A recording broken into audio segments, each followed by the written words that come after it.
Welkom by ons lesing oor prysbesluite. Vandag gaan ons die ekonomie van prysbepaling ondersoek en die faktore wat beïnvloed hoe besighede die waarde van hul produkte en dienste bepaal. Pryse is meer as net 'n nommer op 'n plakker. Dit is 'n strategiese besluit in die hart van enige suksesvolle bemarkingsveldtog. Kom ons delf in die fascinerende wêreld van prysekonomie. Die hoeksteen van prysbepaling is om jou koste te verstaan.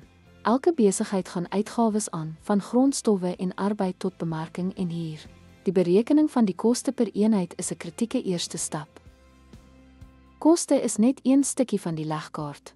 Ons moet ook vraag in ag neem. Hoeveel is kliënte bereid om vir jou produk of diens te betaal? Dit hang af van waargenome waarde en unieke voordele. Mededinging speel 'n belangrike rol in prysbepaling. Besighede moet mededingende prysstrategieë ontleed. Kan hulle 'n soortgelyke produk teen 'n laer prys aanbied of 'n premieprys regverdig? Die breër ekonomiese klimaat kan prysbesluite beïnvloed.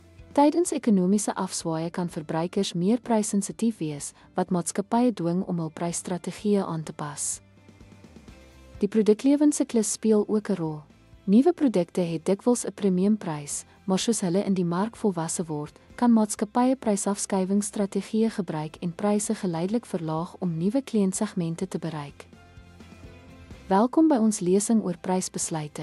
Vandag gaan ons die ekonomie van prysbepaling ondersoek en die faktore wat beïnvloed hoe besighede die waarde van hul produkte en dienste bepaal. Bemarkingsmengsel-elemente soos verspreidingskanale en promosiestrategieë kan ook pryse beïnvloed. Direkte aanlyn verkope aan verbruikers kan laer pryse moontlik maak in vergelyking met tradisionele fisiese winkels met hoër oorhoofse koste. Pryse is 'n dinamiese kunsvorm. Deur koste, vraag, mededinging, ekonomiese klimaat en bemarkingsstrategieë in ag te neem, kan jy effektiewe prysbeleide opstel. Begrip van hierdie faktore bemagtig jou om langtermynbesigheid te dryf. Sukses!